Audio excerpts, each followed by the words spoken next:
Magandang hapon po sa bawat isa. Ang gagwapo at ang gaganda niyo po. Ah, Sino po yung first time ulit gusto ko makita? First time na naka-attend? First time? Yan. Welcome po sa Change Life Christian Church. At natutuwa kaming makasama kayo ngayong hapon na to. Kaya naman, sana kayo din ay masaya.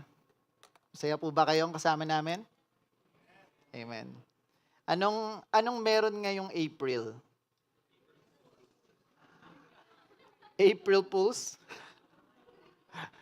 Sabi ko, sabi ko sa GC namin ng mga leaders, hello guys, last na preaching ko na po to. Pag magre-resign na po kasi ako bilang pastor ng CLCC. Kasi napapabayaan ko po yung business ko. Kaya tapos sabi nila, parang gusto pa nila. Hindi ko alam kung na April Fool sila o parang gusto pa nila eh. Amen, pastor. Ganun yung sabi sa akin. So, pero sabi nila, na, during meeting kasi nila yon, nalungkot daw sila. Pero parang masaya naman nung nakita ko. Bago mag-start yung church service nung Thursday, sinabi ko rin naman na April Fool's Day lang. Anyway, bago po tayo magsimula, tayo po ay manalangin. Hallelujah. Inaanyahan ko yung bawat isang magsiyoko. Ama naming Diyos na makapangyarihan sa lahat, tunay nga na ikaw ay dakila, mapagmahal, hindi nagbabago kahit kailan ang inyo pong awa sa amin ay laging handa. At salamat, O Diyos, dahil alam po naming mahal na mahal niyo po kami. Ngayong hapon na to, aming Diyos Ama, kami po ay nananalangin ng inyong gabay sa pamamagitan ng banal na Espiritu. Kayo po naway magpaintindi sa amin ng mga bagay na gusto nyong sabihin sa bawat isa na magamit po namin upang mas maisabuhay namin yung pagiging tagasunod ninyo. O Diyos, kayo po naway maitaas, hindi ako, at kayo naway yung mapapurihan ngayong hapon. Patuloy ka po naming sasambahin at paglilingkuran. In Jesus' name, we pray. Amen. So, katulad dun sa nabasa nung ating ano ba yung announcer ba yung tawag? MC kanina sabi doon, He is risen. He is risen. Ang tinutukoy doon ay si Jesus Christ at hindi siya nanatiling patay, siya ay nabuhay, na magmuli. Amen? At hindi po yun April Fool's Day. Totoo pong nabuhay siya. Kaya pag-aaralan natin ngayon yung 8 dahilan kung bakit nga ba siya nabuhay na muli. 8 reasons of the resurrection of Jesus Christ. Gusto niyo na bang pag-aralan ito? Ayan, basahin muna natin yung verse ng Isaiah 53, 4-5. Let's read it. Sabi dito, surely He took up our pain and bore our suffering. Siya daw yung tumanggap. Yet we considered Him punished by God, stricken by Him and afflicted, but He was pierced for our transgression.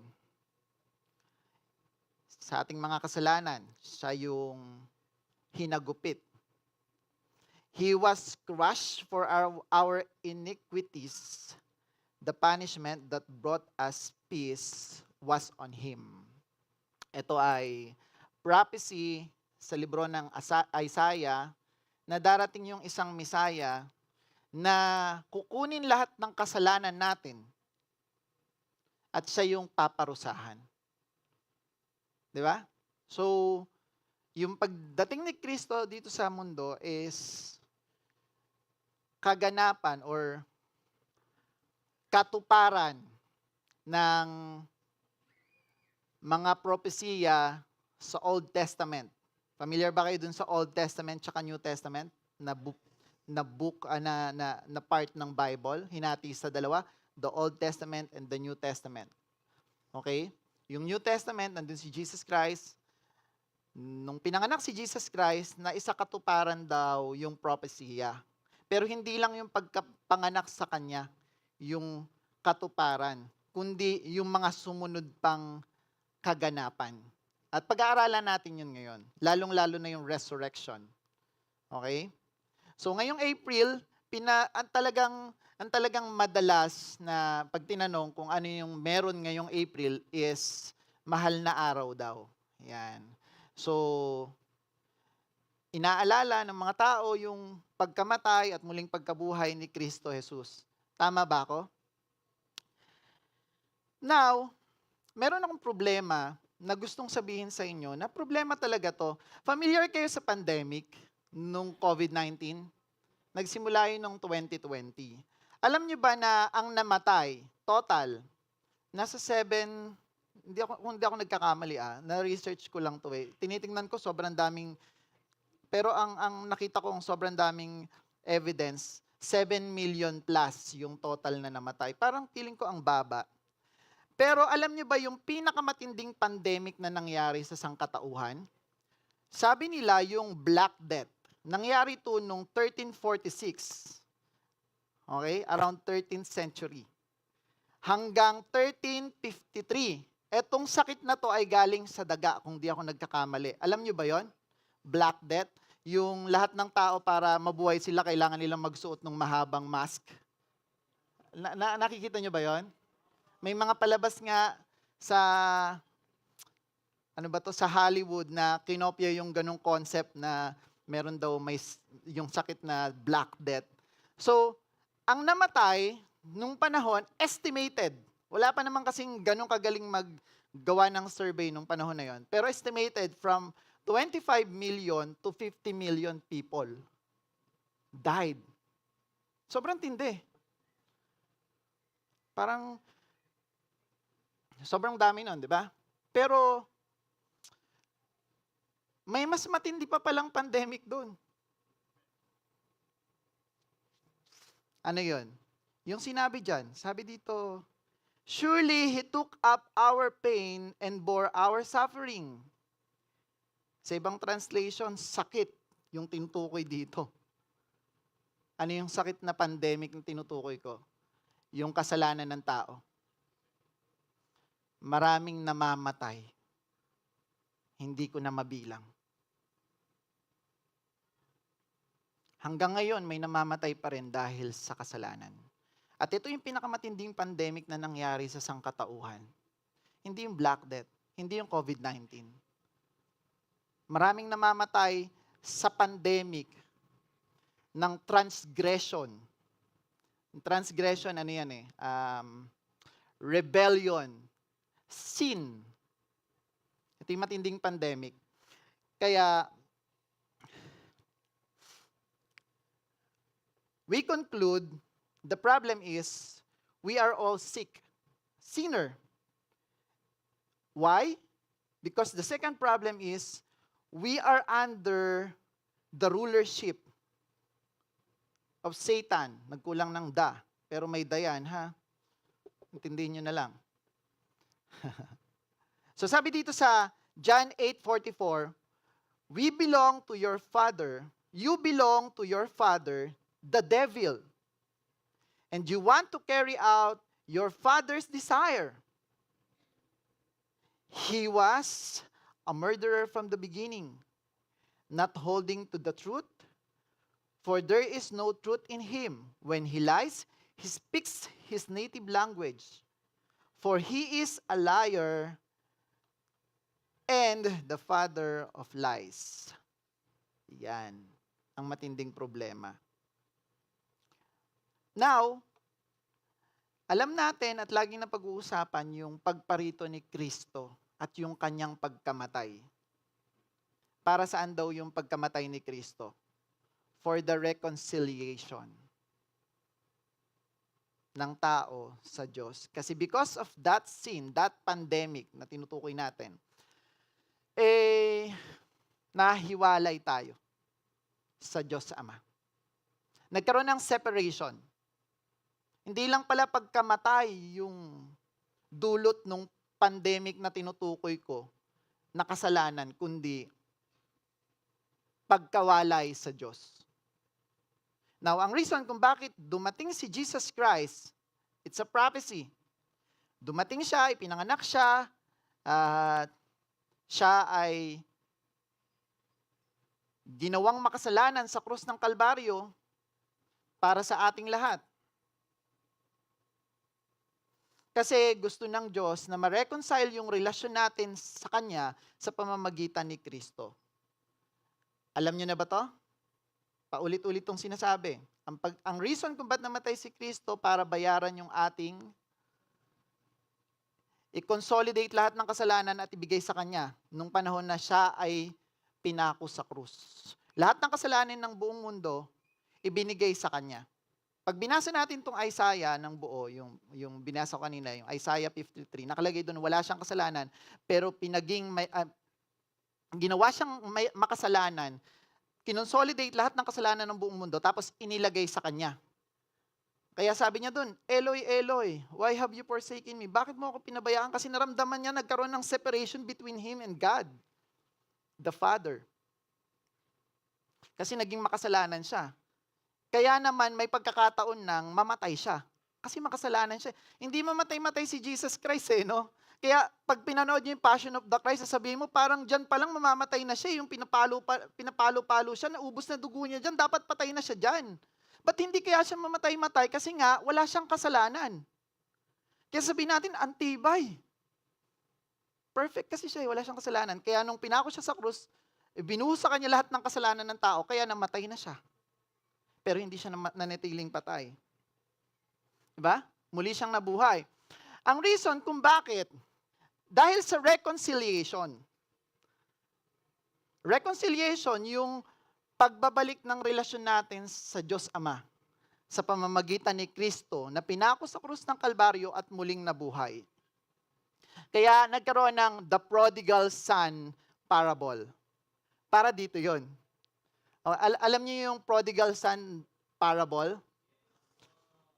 Para hindi na natin basahin yan, short na lang. Yung parable of the prodigal son, yung isang anak, panganay ba yun o bunso? Bunso, no? Bunso. Basta anak. Kinuha niya yung kanyang mana, kalahati ng kayamanan ng kanyang tatay kasi dalawa lang silang anak eh. Tapos, nagpakalayo-layo siya. Namuhay siya sa sarili niya nang hindi kasama yung kanyang ama sa kaharian ng kanyang ama. Tapos naubos yung kanyang pera. Tapos kumakain na lang siya kasama ng mga baboy. Kaya naisip niya bumalik sa kanyang ama. Anong ginawa ng ama? Tinanggap siya. You know this story? Huwag ko na ikwento. Nung bumalik siya, tinanggap siya, nagpahanda yung ama niya, tapos nagtampo yung natitirang anak doon. Bakit siya pinagandaan mo? Ako lagi akong kasama mo, hindi kita iniwan pero pinagandaan mo ako. Now, ang tanong, dito sa storyang to, sino yung pinakakawawa? Yung anak na natira? O yung anak na umalis? O yung tatay? Tatay? O sige, sinong boboto na yung anak na umalis yung kawawa? Kasi kumain siya ng pagkain ng baboy. Wala? Okay. Sino dito yung anak na hindi nang iwan, ang kawawa? Kasi hindi siya pinaghahandaan. Sino dito magsasabi siya yung kawawa? Wala. Sino magsasabi na yung tatay yung kawawa? Wala. Ikaw, tatay? Sino dito kahit anong sabihin ko? Hindi talaga magtataas. Nandiyan ba kayo? Kasama ko kayo? O ulitin natin, sino dito yung anak na umalis yung kawawa? Sino yung boboto dyan? Kailangan magkaroon ng botohan. Walang mananalo pag hindi binoto. Yung kawawa ay yung pangalawa na umalis, ay na hindi umalis. Yan yung ba yung kawawa kasi hindi siya pinaghandaan, hindi naman siya nang iwan. Hindi niya naman kinuha yung mana niya. O yung tatay na tumanggap, yun yung kawawa. Sige, actually wala sa kanilang tatlo yung kawawa. Pinakakawawa dyan sa storya. Ang pinakakawawa dyan yung baka. Kasi ba naman, walang kaalam-alam yung baka. Sabi niya, kunin yung pinakamatabang guya, katayin. Kawawa siya eh. Wala siyang alam. Di ba? Palakpakan niyo nga yung sarili. Joke kasi to. Pero if you know the story, ganyan tayo, gusto tayong pabalikin ng Diyos Ama sa piling niya. Sa pamamagitan ni Kristo Jesus. Oh, that's the story of prodigal son. Now, lagi na nating naririnig to. Alam na natin na yung pagkamatay ni Christ sa krus ng Kalbaryo ay katapusan at kabayaran ng kasalanan natin. Akala natin hanggang dun lang yung trabahong ginawa ni Kristo. Akala natin dahil dun sa salitang, it is finished, tetelestai, di ba? Sa Greek. Done deal, sabi niya, tapos na, bayad ko na. O, tapos na yung trabaho niya. Hindi. Kailangan niya muling mabuhay. At ito yung pag-uusapan natin ngayong araw. Yung resurrection. Dahil napakahalaga nito, kung hindi siya nabuhay, hindi maisasakutuparan lahat ng propesiya. At wala rin kwenta yung pagkamatay niya. Kaya dapat pinag-uusapan yung resurrection. Amen? Kaya yung team natin this month, it's all about resurrection. Kasi mahal na araw eh. Kailangan natin pag-usapan to para mas maintindihan natin. Ano nga ba yung purpose ng resurrection? Okay? At yan yung pag-uusapan natin.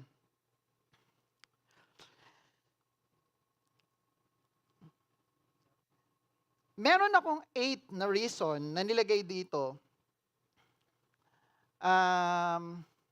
kung bakit nag-resurrect, nabuhay na magmuli si Kristo. Pag-usapan natin. Number 1,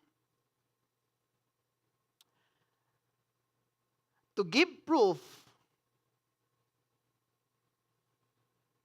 that He is yan ano ba to? Ayun, that He is. Thank you sa pagtama Dito sa, mali dalang nalagay ko. That He is the true and only Savior of the world. Amen? Let's read Acts 2:22-24. Nalagay ba dyan? Hinabol ko po yun wala. Sabi dito, this man was handed over to you by God's deliberate plan and foreknowledge. Ang ibig sabihin nito, alam niya yung mangyayari sa kanya. And you, with the help of wicked men, put him to death by nailing him to the cross, but God raised him from the dead, freeing him from the agony of death because it was impossible for death to keep its hold on him. Hindi daw kayang hawakan siya ng kamatayan. Kasi perfect siya Hindi mananatiling patay. Kaya nga, defeated yung death and sin sa pagkabuhay ni Kristo. At ito yung kahalagahan nito. Siya lang yung nag-iisa at natatanging tagapagligtas ng mundo. Hindi si Superman. Hindi si Spider-Man, hindi si Iron Man. Diba? Si Jesus Christ. Siya yung superhero natin. Okay? Now, sabi dito, alam niya yung mangyayari sa kanya. Yung pinagkalulu siya, nung pinagkaila siya ni Pedro, yung ipapako siya, tsaka yung muli siyang mabubuhay. Alam na alam niya yun bago pa mangyari. So, ibig sabihin, hindi lingid sa kaalaman ni Kristo yung mangyayari sa kanya. Sabi dito sa verse, ituloy natin dun sa Acts 2:36. Therefore, let all Israel be assured of this. God has made this Jesus whom you crucified both Lord and Messiah. Siya daw yung Panginoon at Kristo at Messiah, sabi dito. Walang ibang tao, for the record of the history, walang ibang tao yung nabuhay at muling namatay at hindi na namatay ulit. Marami yung namatay tapos muling nabuhay. Maraming ganun. Pero namatay ulit.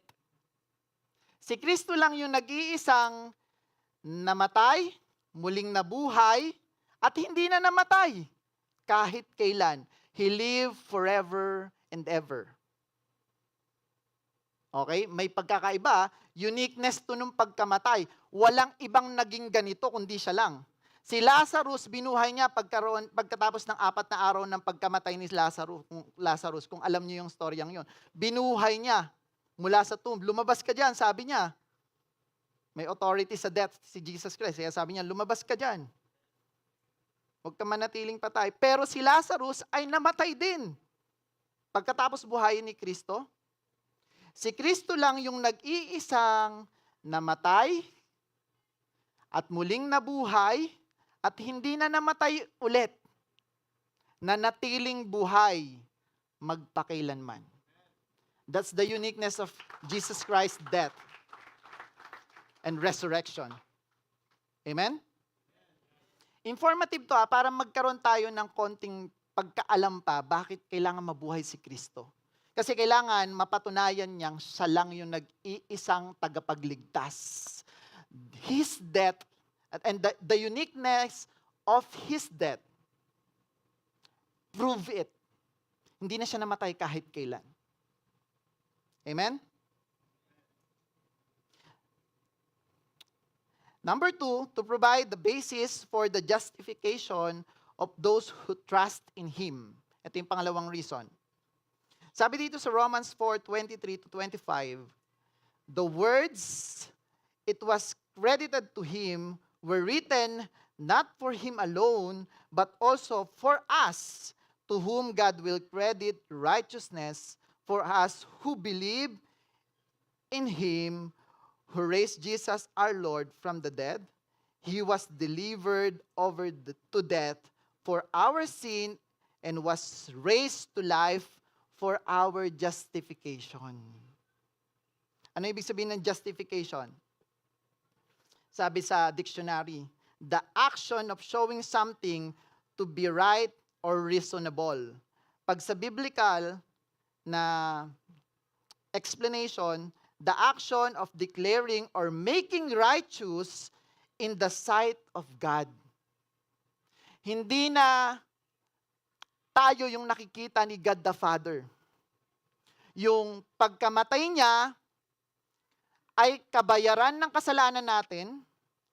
Yung muli niyang pagkabuhay, mga kapatid, pakinggan niyo to. Justification.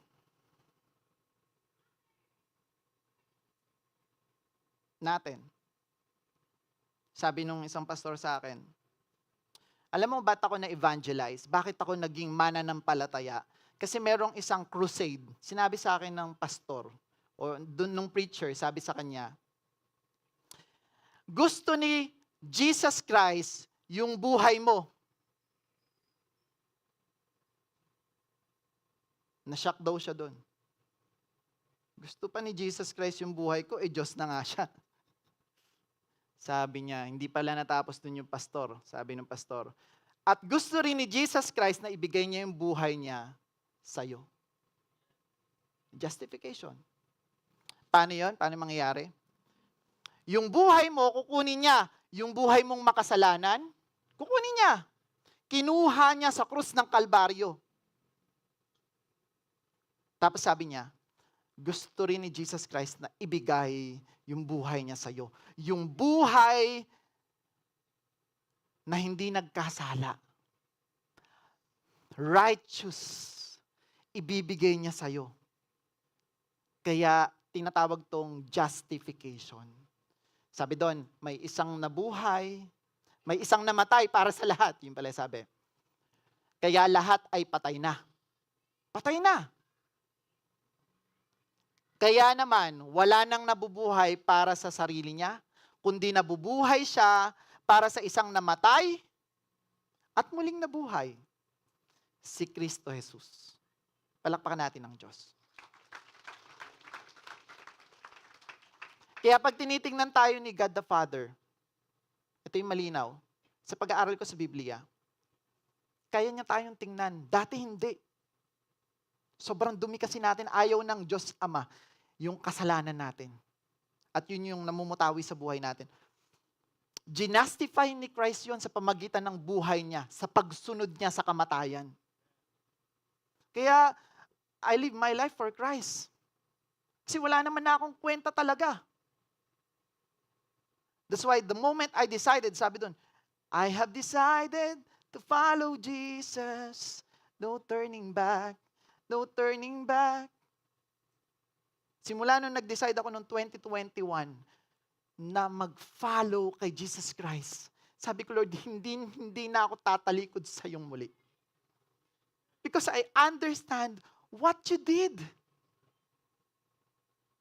Bata pa lang kasi ako, Christian na kami, pero hindi ko naiintindihan yung ginawa ni Kristo para sa akin. At nung naintindihan ko nung 2021, sabi ko, Lord, hindi na ako magiging prodigal son. Hindi na ako aalis muli. Ang problema sa ating mga mananampalataya, gusto natin araw-araw prodigal son tayo eh. Yung aalis ka ngayong araw, Lord, wait lang dito muna ako sa mundo. Mamaya babalik din ako dyan mga gabi, tas magpipray ako, sasabihin ko, Lord, sorry po. Ganun kasi tayo mga mananampalataya. Hindi ka na nabubuhay para sa sarili mo. You live for the one who died for everyone.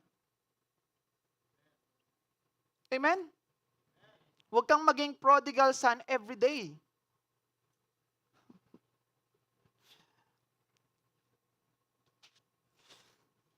Hallelujah.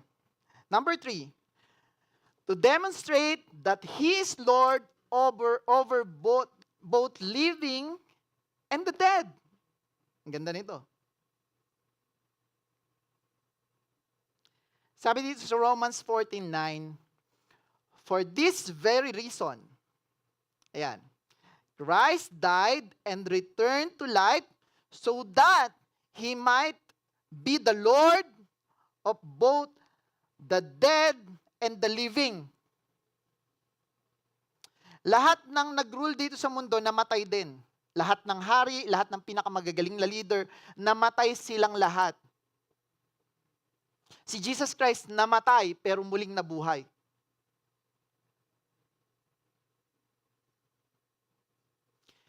Hindi lang para maging Diyos ng mga buhay, kundi pati maging Diyos ng mga patay. Yun yung sinasabi dito sa verse na binasa natin. Yan yung reason ng resurrection. Kilala niyo si David, King Solomon, Nebuchadnezzar, Alexander the Great, Nelson Mandela, Lincoln, Winston Churchill. They are great leaders. They are kings. Pero lahat sila, hindi na-conquer yung kamatayan. Tandaan nyo to. Walang ibang leader na nabuhay dito sa mundo na kinanker yung kamatayan kundi si Jesus Christ lang. That's the reason of resurrection. Kailangan niyang talunin yung death. Kaya sabi niya, death, where is your sting? Wala ka namang kamandag. Hindi mo naman ako kayang talunin. Sabi ni Jesus Christ yun. He conquered death. Number 4, to ensure that the name of Jesus is exalted above every name.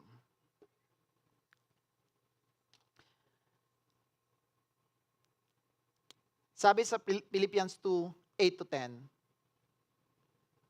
and being found in appearance of a man, be humbled himself by becoming obedient to death, even death on a cross.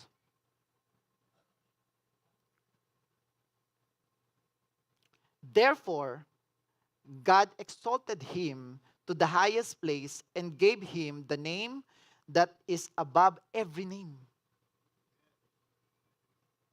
Si Jesus Christ, yung pangalan na higit sa kahit kaninong pangalan. Kaya paborito ko yung kantang, How Great is Our God. Name above all name. You are worthy of our praise because you are the name above all name, Jesus. Amen?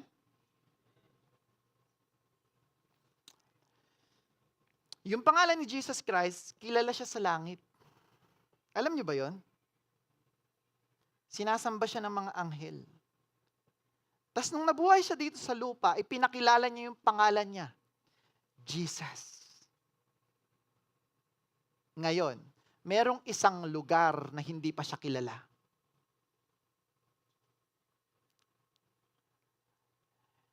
Yung lugar kung nasan Satan talagang naghahari. Dun sa Hades. Kaya, nung namatay siya, hindi siya nanatiling nakahiga. Pumunta siya sa kailaliman ng lupa at ipinakilala niya yung pangalan niya doon. I am Jesus Christ, the Messiah. Kaya sabi dito sa verse 9, therefore, God exalted him to the highest place and gave him the name that is above every name, that at the name of Jesus, every knee should bow in heaven and on earth and under the earth.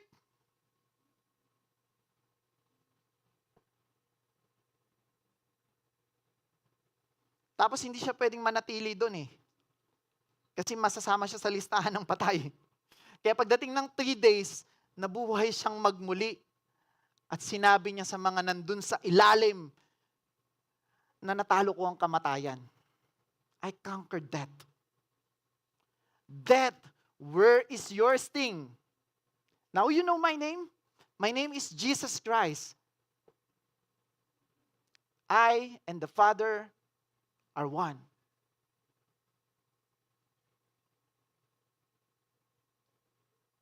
I am the King of Kings. I am the Lord of Lords. Lord of Lords. Kaya sa langit, sabi doon, lahat luluhod. Dito sa lupa, lahat luluhod. Sa ilalim ng lupa, lahat luluhod sa pangalan niya. Palakpakan natin ang Diyos.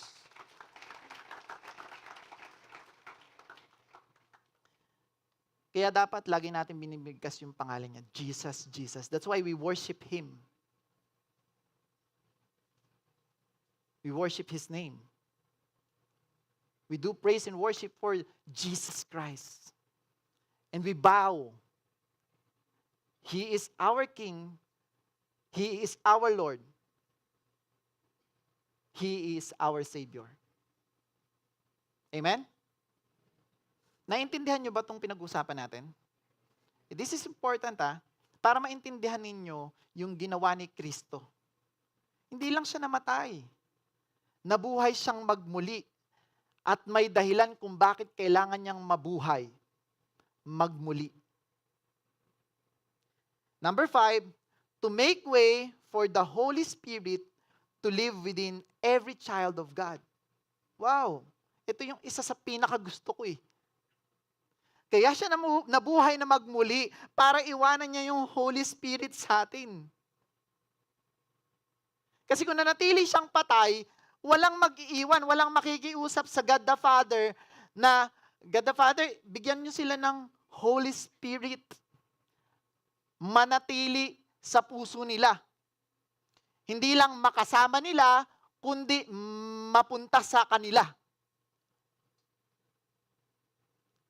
Sa English, sabi dito, basahin natin to John 14:15-17. Jesus promises the Holy Spirit. If you love me, keep my commands.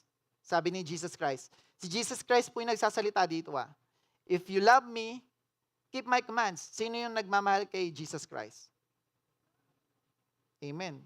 Kung hindi nga naman mahalin mo siya sa ginawa niya, di ba? Parang hindi ka nakaka-appreciate. If you love me, keep my commands. Kaya, yung pagsunod natin, hindi dahil gusto nating maligtas kasi pinawalang sala na tayo eh. Ang kailangan lang natin, manampalataya kay Kristo. Pero kaya tayo gumagawa ng mabuti kasi mahal natin si Kristo na ating tagapagligtas at Diyos. Binayaran niya na yung kasalanan natin. Lahat. Kasalanan natin dati, ngayon, at mga magiging kasalanan natin kasama na doon sa krus ng Kalbaryo. Binayaran niya na. All is paid. Pero kaya tayo sumusunod, hindi para maligtas, kasi ligtas na tayong mga nananampalataya kay Kristo. For God so loved the world that He gave His only begotten Son, that whosoever believes in Him, Christ Jesus, in Him, should not perish, but have everlasting life. Hindi ka napaparusahan. Ligtas ka na. Pero kaya tayo gumagawa ng mabuti, nililinaw ko lang to, para hindi ka magkaroon ng takot kung talagang nananampalataya ka kay Kristo. Kasi niligtas ka na niya. Now, ang reason kung bakit tayo sumusunod, kasi mahal natin yung tagapagligtas natin at Panginoon natin. Kaya ako sumusunod kay Kristo, hindi dahil natatakot akong hindi maligtas, kasi naintindihan ko na yung ginawa ni Kristo sa krus ng Kalbaryo at muli siyang nabuhay, nagpapatunay na ako ay ligtas na at hindi na ako masasama kay Satanas sa kaparusahan sa habang buhay na kamatayan. Pero kaya ako sumusunod. Ito yung pagkaintindi ko sa Bible. Kasi, mahal ko si Kristo. Sino sa inyo nagmamahal kay Kristo? You follow Him. You follow Him.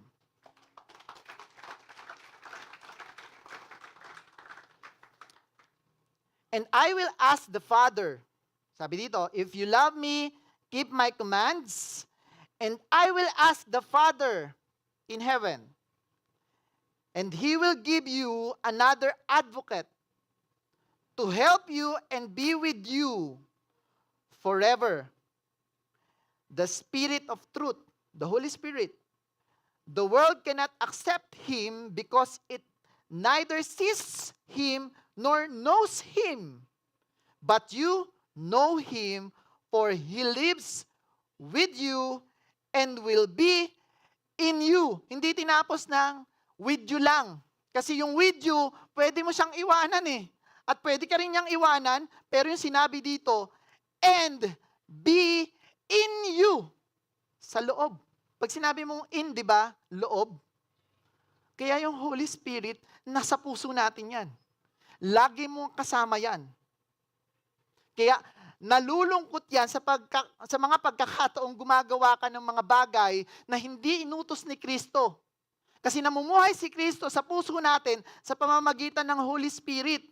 Alam niya yung mga inutos ni Kristo, kaya pag hindi mo siya nasusunod, si Kristo dun sabi niya, if you love Him, keep my commands. At kung hindi mo sinusunod yon, yung Holy Spirit na siya nalulungkot sa puso mo. Kasi nandito siya sa puso mo eh. Yan yung nagtuturo sa'yo para gumawa ng tama. Yan yung nagko-convict sa'yo pag nakakaisip ka ng mga maling bagay na gagawin mo. Ito yung binigay ni Kristo bago siya umakyat. Kasi hindi maisasakatuparan yung propesiya kung hindi siya aakyat sa langit. Kasi sabi, siya ay uupo sa kanang luklukan ng Diyos Ama. At kailangan mangyari na umupo siya doon para mangyari yung hula nung unang panahon. Pero hindi niya tayo iniwan. Iniwanan niya tayo ng advocate, the Holy Spirit, na siyang magiging kapalit niya para lahat ng itinuro niya ay magawa natin ng tama. Naintindihan niyo ba to? Kaya hindi mo pwedeng baliwalain yung tatlong persona. God the Father, God the Son, and the Holy Spirit. Hindi natin sinasabing tatlo yung Diyos, iisa lang yung Diyos. Si Jesus Christ, alam niya rin yun. Sabi niya, I and the Father is one.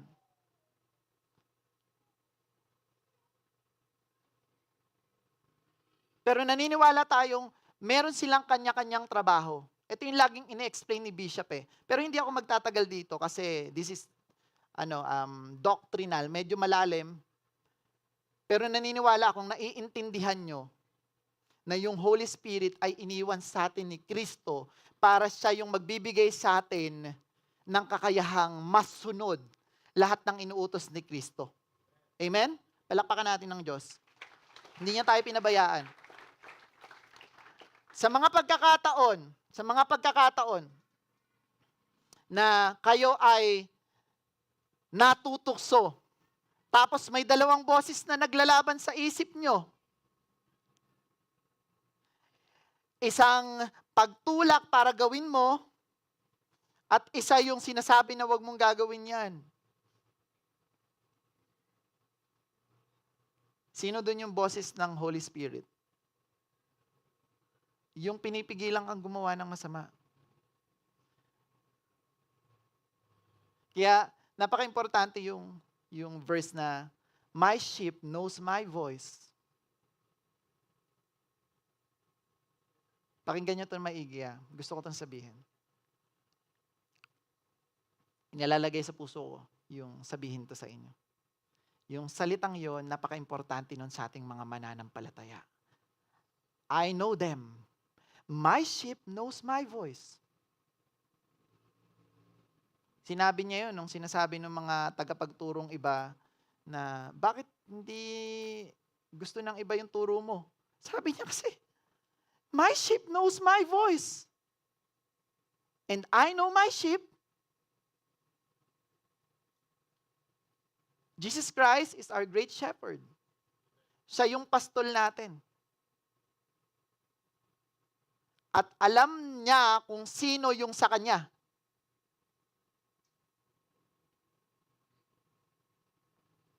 Kaya sabi niya, kung sino yung mga mananampalataya, iiwanan niya ng advocate. Tagapagturo kung ano yung dapat gawin para masunod mo yung mga tinuro ni Kristo. Sabi doon, my sheep knows my voice. God is love. Jesus Christ is love. At ito yung sinasabi niya kung bakit ipinako siya sa krus ng Kalbaryo. Maghahari siya sa mundo nito sa pamamagitan ng pag-ibig. Hindi ng pakikipag-away, hindi ng dibisyon, hindi ng gera. My sheep knows my voice. Pakinggan niyo ito na maigi. Sa mga pagkakataon na kayo ay inuudyo ka ng kaaway. Kaaway mo yung asawa mo, yung kapatid mo, yung nanay mo. Tapos inuudyukan ka ni Satanas. May mga binubulong siya. Sabi dito, my sheep knows my voice. Dapat hindi ka makikinig dun sa boses ng hindi mo shepherd.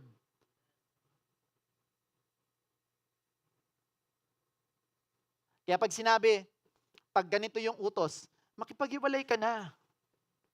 Sino nag-utos? Hindi mo shepherd yun. Si Satanas yun. Pag sinabi niya, hindi, sige, suntukin mo yan. Suntukin mo, hindi pwedeng inaapi ka. Hindi, gumanti ka. Sino bumubulong? Kaninong boses yun? Kay? Satanas. Pag sinabi niyang, hindi, sige, mangopya ka. Hindi para makapasa ka.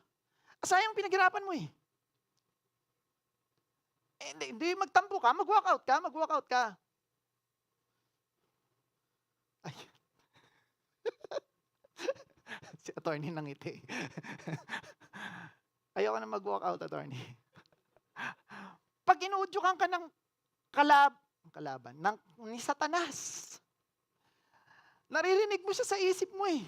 Actually, siya yung umuudyok dyan sa puso mo na maging emosyonal. Tapos, sige, magalit ka. Minsan lang naman magalit. Boses yun ni Satanas. Hindi yung boses ni Jesus Christ. Sabi ni Jesus, my sheep knows my voice. Ibig sabihin, pag sinasabi ng puso mo na magpatawad ka, kaninong boses yun?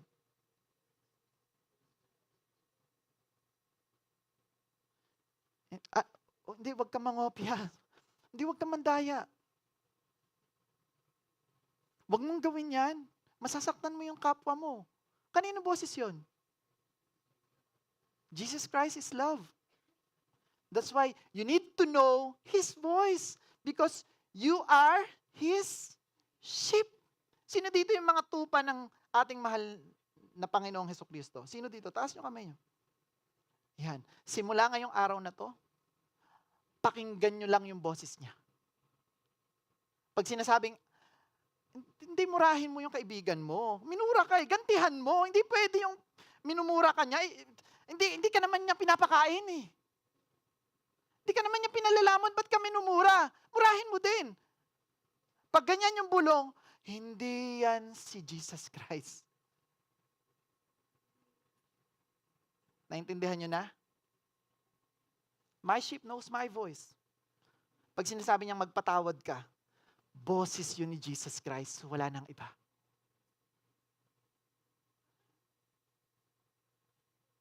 I hope you understand. Number 6, to empower those who live for Christ with grace to reign in life. Sabi dito sa Romans 5:17, for if by the trespass of the one man, death reigned through that one man, how much more will those who receive God's abundant provision of grace and of the gift of righteousness reign in life through the one man, Jesus Christ.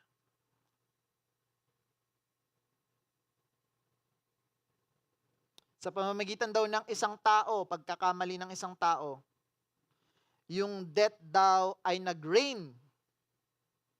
Ano pa nga ba't hindi mag-reign at hindi mo marireceive yung abundant provision ng grace at regalo ng righteousness? At hindi ka nga ba magtatagumpay sa buhay mo? Sa pamamagitan ng isang tao na si Kristo Jesus? Ano bang ginawa niya? He died for you. He conquered death and rose again. And He will reign forever and ever. That's why He gave you the gift of righteousness. And in your life, you will reign in everything. Palakpakan natin ng Diyos. Anong ibig sabihin ko? Sa lahat ng pagkakataon, ng panahon, ng mga sirkumstansya, ng mga problema, ng mga sakit, ng lahat ng bagay na nangyayari sa inyong pinaglalabanan nyo, kayo daw ay mananalo. Wow. You will reign in life.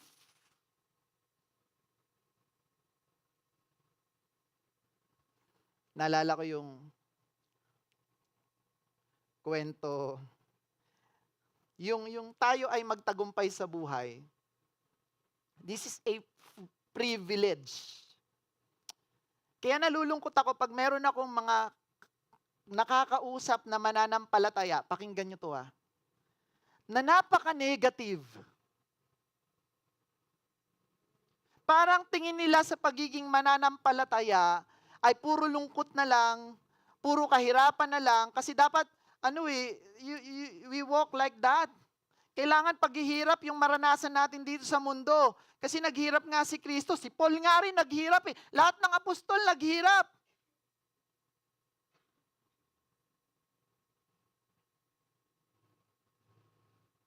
Pero hindi yun yung pinapangako sa atin.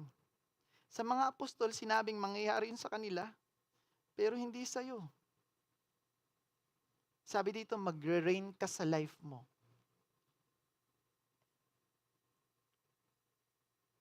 Magtatagumpay ka. Huwag kang maging negatibo. It's a privilege. Wala kang choice. Kasama na yun sa package. Nung tinanggap mo si Kristo Jesus bilang Panginoon at tagapagligtas mo, package na yung kagandahan ng buhay. Kaya meron kang kakayanan na pahirapin mo yung sarili mo or payamanin mo yung sarili mo. Pahirapan mo yung sarili mo o pagaanin mo yung buhay mo. It's your choice. It's a privilege. Pag kinuha mo yung package, pag claim mo yung package ng kagandahan ng buhay, mananalo ka. Kaya nga sabi, kung naniniwala kang hindi mo kaya, tama ka, hindi mo kaya. Pero kung naniniwala kang kaya mo, tama ka, kaya mo. Kasi meron tayong free will. kung gusto nating kamtan yung mga pribilehiyo na binigay niya kasama nung kaligtasang binigay niya sa atin at paghahari niya sa mundong to. Kasama ng paghahari niya yung magandang buhay para sa ating mga mananampalataya. Palakpakan natin ang Diyos. Ang problema, sobrang negative mo mag-isip. Pangalawa, tamad ka. Pangatlo, naniniwala ka sa iba na hindi ka magiging successful. Na hanggang dyan ka lang. Pero ang pinapangako ng Diyos, you will reign in life, in everything. Naalala ko nga yung kwento. Merong isang lalaki na nag-ipon ng pera, tapos lahat ng pera niya, ibinili niya ng ticket sa barko. 3 weeks yung biyahe. 3 weeks. Wala na siyang natirang pera, kaya ang ginawa niya, nung nakasakay siya sa barko, kasi bumili siya ticket naubos yung pera niya doon. Pag sakay niya doon sa barko, hindi siya lumalabas ng kwarto. Tapos nung malapit nang matapos yung 3 weeks, na-curious yung mga kasama niya doon sa kwarto. Sabi niya, bro, nagtataka kami sa'yo. Bakit hindi ka lumalabas? Sabi niya kasi, wala na kasi akong pera, saktong-sakto lang tong binayad ko sa ticket. Kaya hindi ako nakakalabas kasi para ma-conserve ko yung energy ko. Kasi wala akong pangkain. Sabi ng lalaki, ano ka ba bro? Hindi mo ba nabasa sa likod ng ticket mo? Free meal for 3 weeks.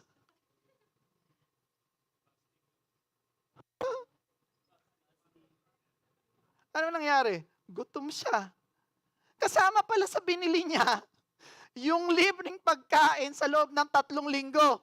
Hindi siya lumalabas kasi hindi niya alam. Now, pinapaalam ko sa inyo mga kapatid, kasama sa kaligtasan na binigay ni Kristo, yung pribilehiyong magtagumpay ka sa buhay. Huwag kang magkulong sa kwarto kasi kala mo walang opportunity. Kasi akala mo mamumuhay kang mahirap dito sa mundo kasi hindi ka dito nakatira. Doon ka sa langit. Kaya dito mahirap ka. Hindi ganun. Tinanggap ka ng muli ng Diyos Ama sa pamamagitan ni Kristo. Kaya yung pribilehiyong magtatagumpay ka at magiging successful ka sa buhay, kasama yun. I-claim mo lang. Basahin mo yung ticket. Ito, yung Bible. Nakalagay dyan, ang dami-daming pangakong magaganda. Hindi mo lang inaalam at binabasa. Are you with me? Sabihin mo nga sa katabi mo, you will become successful. Woo! O ngayon, sabihin mo naman sa sarili mo, magiging successful ako. Palakpakan natin ng Diyos. Nakakaawa yung tao dun sa barko, no? Huwag niyong gagawin nyo, basahin niyo yung privilege niya. Magugutom kayo. Itatry ko nga kung gumagana to. Gumagana pa. Tut! Ayaw eh. Ayaw. Ayaw talaga, pastor eh. Okay, number 7. Ito yung pangpito sa reason. To guarantee the resurrection of all believers. Woo! Palakpakan natin Diyos. Kaya nag-resurrect si Jesus Christ from death. From the dead. Kaya siya nag-resurrect para bigyan tayo ng garantiya na ganun din yung mangyayari sa atin. Hindi tayo mananatiling patay. Palakpakan ulit natin ng Diyos. Iba no? Kaya dapat hindi kayo matakot mamatay. Dapat pag malapit na kayong mamatay, masaya kayo. Sino ditong gusto mauna?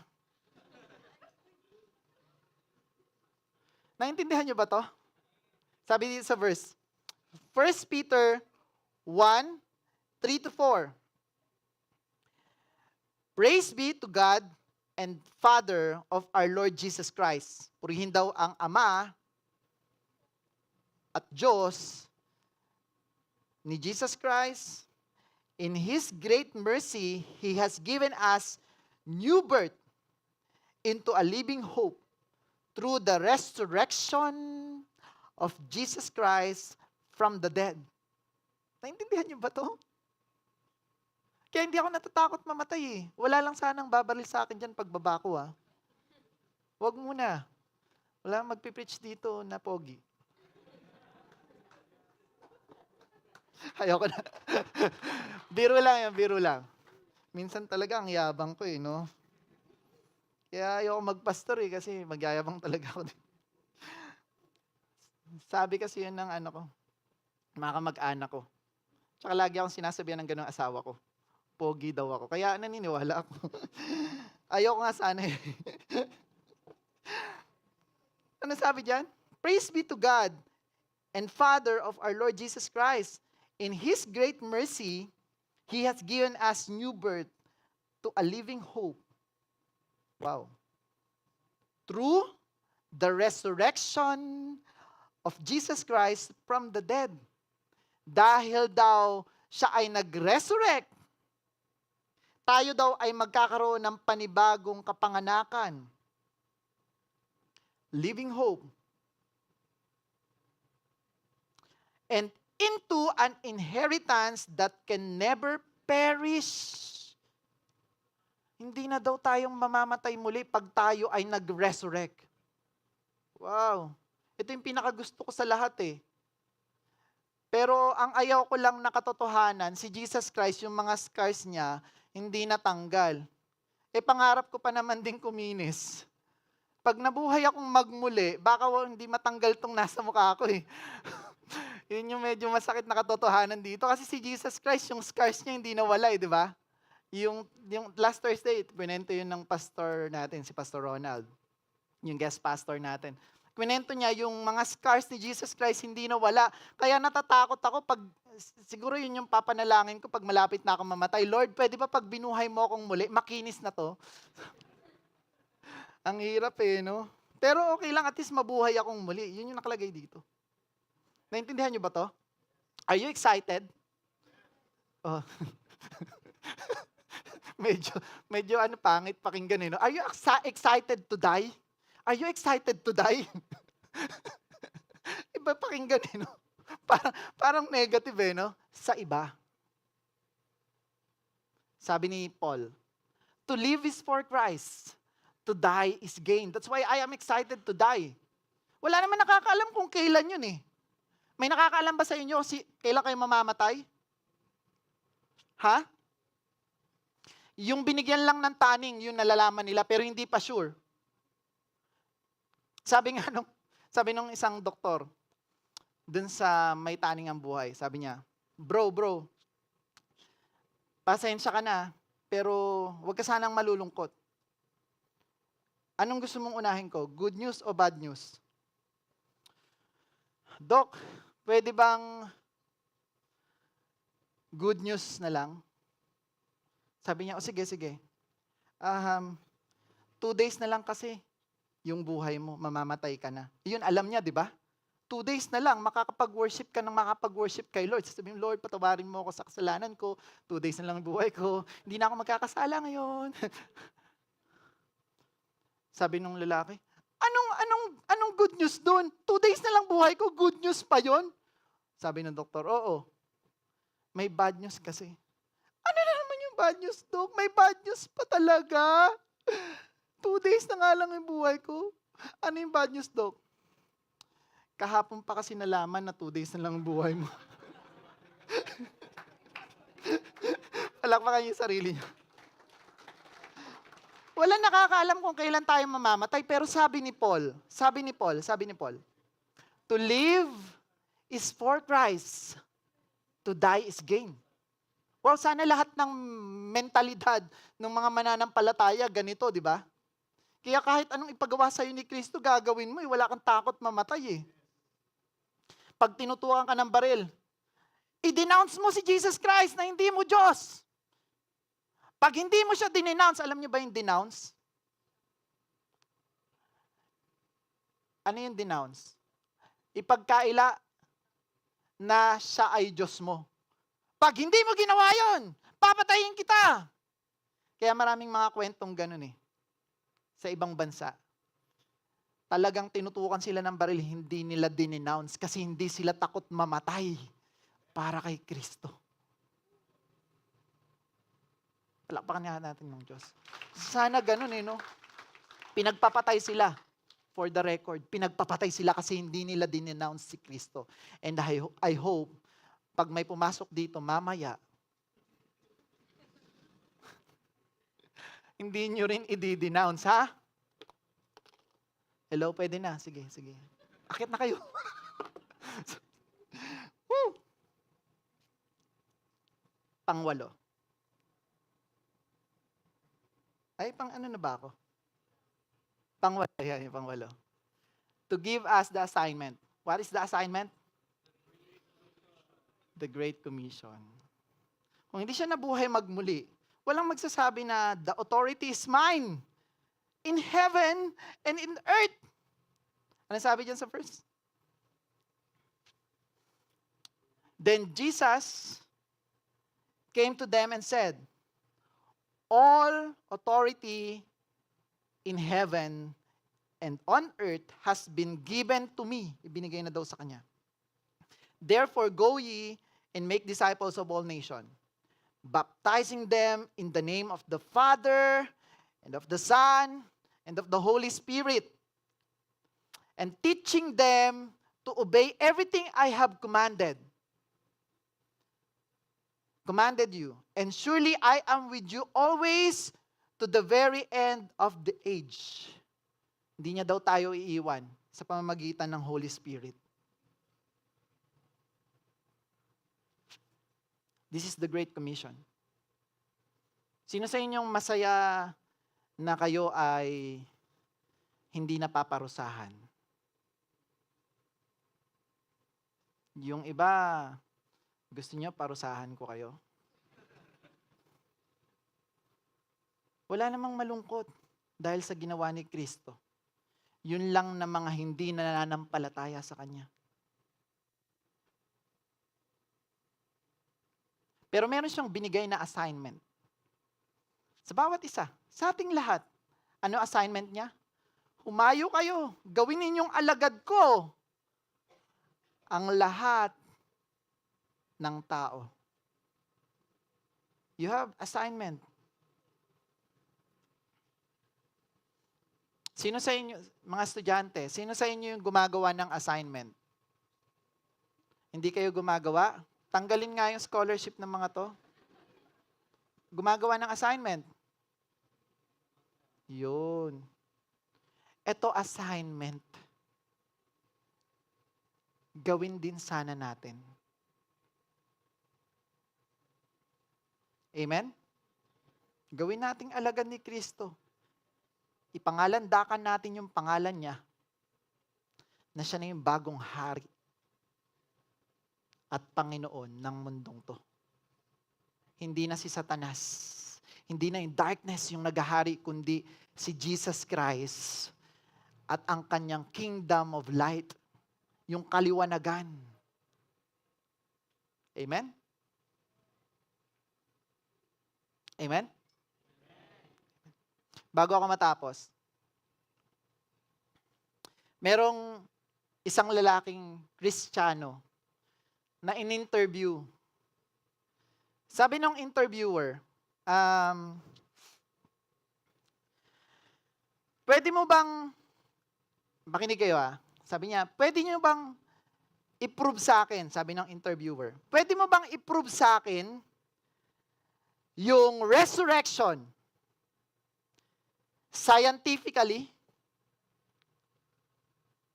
Sabi nung Kristiyano, sagot niya dun sa interviewer. Sa tingin ko, hindi issue yung science dito. Napakahirap i-prove sa science nung personal na history. Pero alam naman natin, lahat ng meron sa buong mundo, sa galaxy, sa universe, gawa ng Diyos. Pero paano nga daw mapoprove yung resurrection? Hindi mo naman pwede sabihin, may araw nga Nag-resurrect si Jesus Christ. Medyo mahirap nga, Sabi niya, hindi ito yung issue. I think we need to understand the difference of scientific method and legal method. Yung legal method tsaka yung scientific method, kailangan malaman natin yung difference.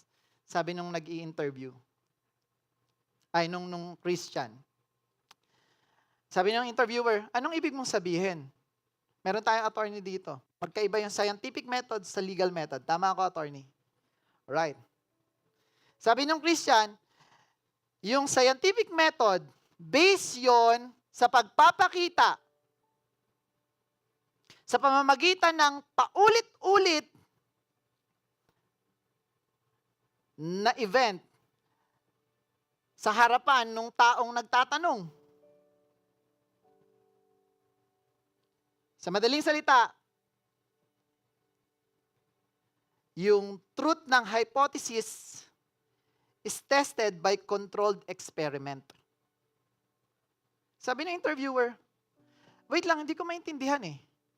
Ano ba talaga yung sinasabi mo? Pwede mo ba bang explain sa akin ng maigi? Sabi niya, ganito. Sabi, yung ivory soap. Familiar? Sino dito yung mga familiar doon? Lumulutang daw to sa tubig. Let's do the experiment. Punta tayo sa sink. Maglagay tayong tubig. Ilagay natin yung ivory soap. Kahit ilang beses mo ilagay doon, lumulutang yung ivory soap. This is amazing. Experiment yun eh. So, I prove that the ivory soap nagfo-float talaga.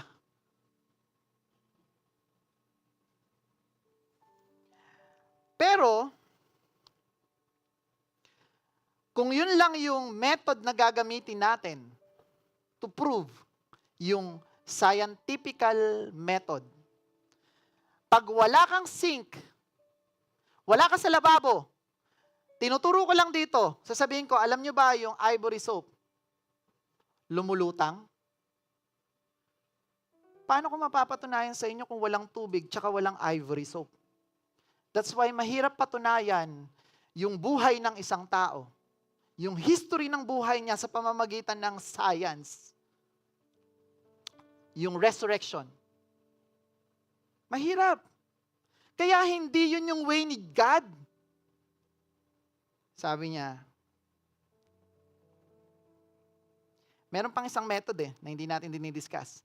Yung legal method. Ano daw yung legal method? Yung legal method, sasang-ayunan ako dito ni attorney. Yung legal method is based upon testimony. Tama ba ako, attorney? Pag nagdi-decide ba sa court ng truth, kailangan ba scientific ine-explain? Kailangan merong testimony. It means the verdict is reached. Aabot daw dun sa pagdedesisyon ng judge sa pamamagitan ng sufficient evidence of testimony. Kaya yung mga taong di naniniwala sa resurrection, kasi gusto nilang patunayan sa pamamagitan ng scientific method, nasan yung buto? Nasan yung mga particles na magpapatunay ng resurrection? Nasan yung photographic evidence? Nasan yung, testimony? Meron siyang mga pinakitaang tao bago siya umakyat sa langit. At itong mga taong to, yung nagsulat ng Bible sa New Testament. Itong mga taong to yung nagsasabi na, this is our testimony. We see Him resurrected from dead. Nabuhay si Kristo. Hindi lang isa, hindi lang dalawa, hindi lang 5.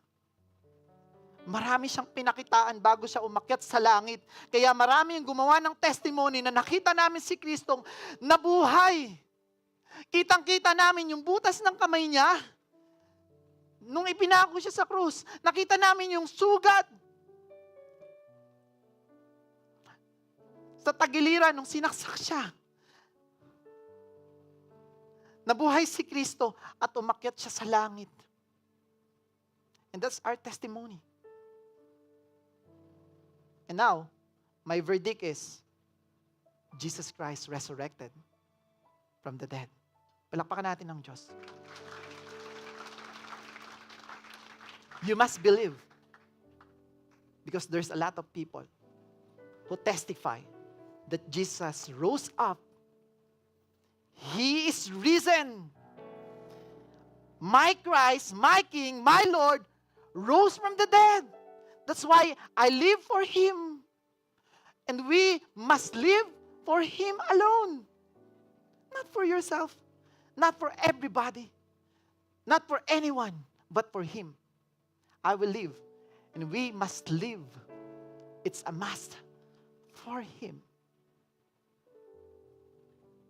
Because there's a lot of people testifies that He is the real King, Lord, and Savior. He rose from the dead. He defeated sin. He defeated death. And He loves us. I love my Christ. I love my King. We must love Him. We should obey. Amen? That's why I'm here. Ayoko maging pastor. Ayoko. Sabi ko kay God. Gagawin ko lahat sa'yo. Gagawin ko talaga. Huwag lang pagpapastor. Nahiya akong tumayo sa harapan. Tapos tawaging pastor. Ayoko to eh. Yun lang yung usapan namin. Every time I pray, Lord, I will do everything. Huwag mo lang ako gawing pastor. Nahihiya ako. I cannot stand. I have so much baggage. I'm not worthy enough. But I am standing here. Because I know He rose from the dead. He saved me. He loved me. And He is my King, my only King, my only God, my only Savior. And I love Jesus Christ. We must love Him. Sabihin mo nga, Lord Jesus, I love You. Dapat proud tayo. We should shout. Can we shout? Can we shout? Lord Jesus, I love You. More power, come on. Lord Jesus, I love You. And I will live for You. Only You. Hallelujah. Woo! Let's stand. Lakpakan natin ng Diyos.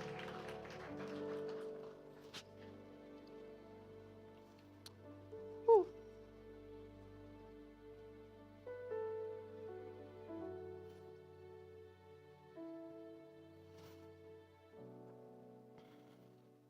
This time, let's do the communion.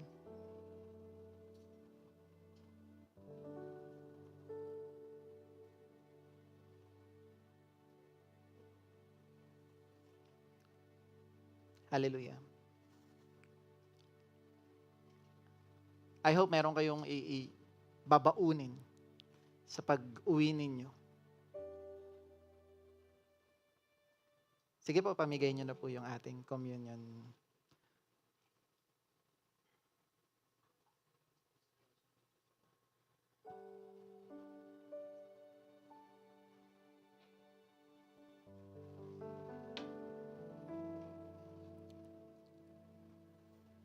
Hallelujah. Pwede natin kantahin yung tinapay ng buhay habang namimigay ng osya at alak.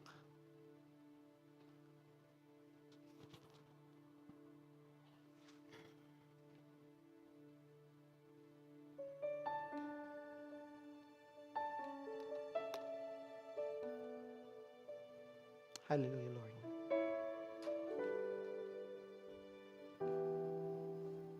Before we partake this communion, let's examine ourselves.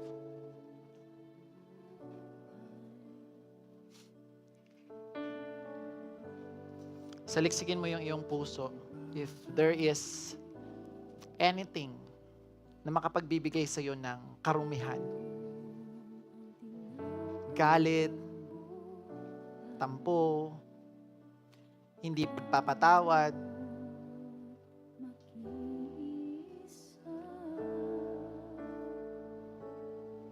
alisin natin sa puso natin yung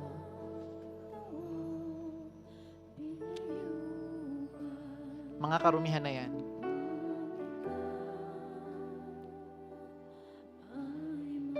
You ask the Lord to forgive you. And you forgive also. You forgive.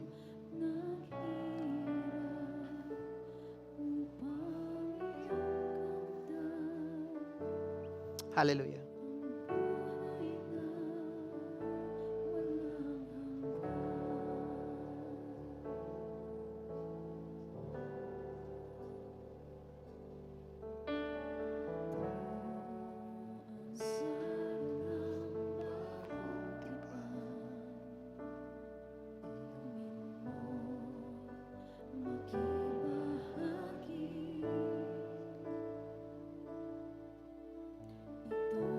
Patuloy tayong manalangin sa Diyos na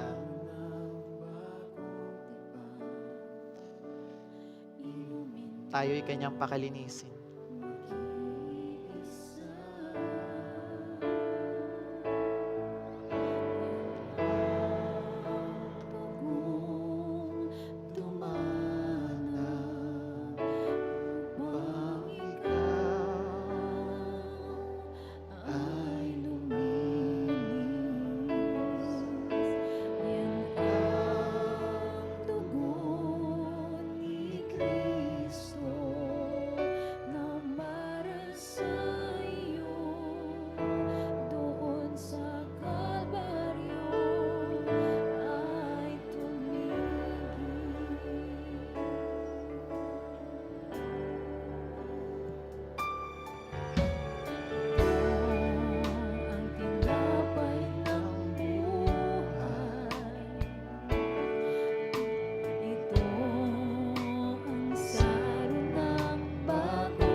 Kasama niya namamatay.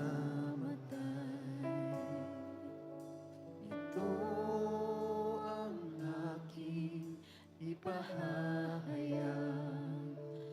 na magbabalik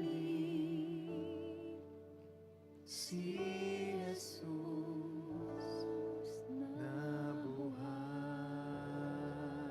Manalangin tayo.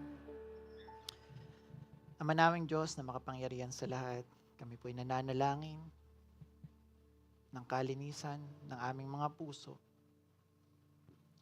Lord, patawarin niyo po kami sa aming mga kasalanang nagawa, mga bagay na pagkukulang namin bilang inyong mga tagapaglingkod. Turuan niyo rin po kami makapagpatawad sa mga taong nagkasala sa amin upang maging karapat-dapat kami na tumanggap ng saro at ubas na ito. Aming Diyos, alam po namin hindi kami karapat-dapat, pero dahil kay Kristo na binayubay ang katawan, pinadanak ang dugo sa krus ng Kalbaryo, kami pinaging banal ninyo at tinanggap. Sa pamamagitan ng bagay na gagawin namin ngayon, amin pong alalahanin ang aming Panginoong Hesukristo at ang Kanyang ginawa para sa amin. Patuloy po naming dadakilain kanyang pangalan. Hallelujah.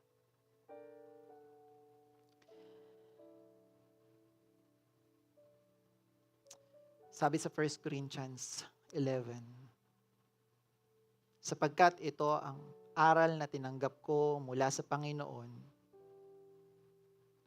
ang siya ko namang ibibigay sa inyo. Ang Panginoong Hesus, ng gabing siya ay ipinagkalulo, ay kumuha siya ng tinapay. Pagkatapos niyang magpasalamat, pinagputol-putol niya ito at sinabi, kunin ninyo at kainin ninyo. Ito ang aking katawan na pinagputol-putol para sa inyo. Gawin ninyo ito sa pag-aalaala sa akin. Sabay-sabay po natin kainin. Sa gayon ding paraan, kinuha niya ang saro. Pagkatapos maghapunan, sinabi niya, ang sarong ito ay ang bagong tipan sa aking dugo. Sa tuwing kayo ay iinom nito, gawin ninyo ito sa pag-aalaala sa akin. Ito ay sapagkat sa tuwing kakain kayo ng tinapay na ito at iinom sa sarong ito, inihahayag ninyo ang kamatayan ng Panginoon hanggang sa siya ay dumating. Sabay-sabay nating inumin. Hallelujah. Salamat, O Diyos. Sa pagkakataong kami po ay mag-alaala ng aming tagapagligtas na si Jesucristo. Sa inyo ang kapurihan at kaluwalhatian. In Jesus' name we pray. Amen. Hallelujah.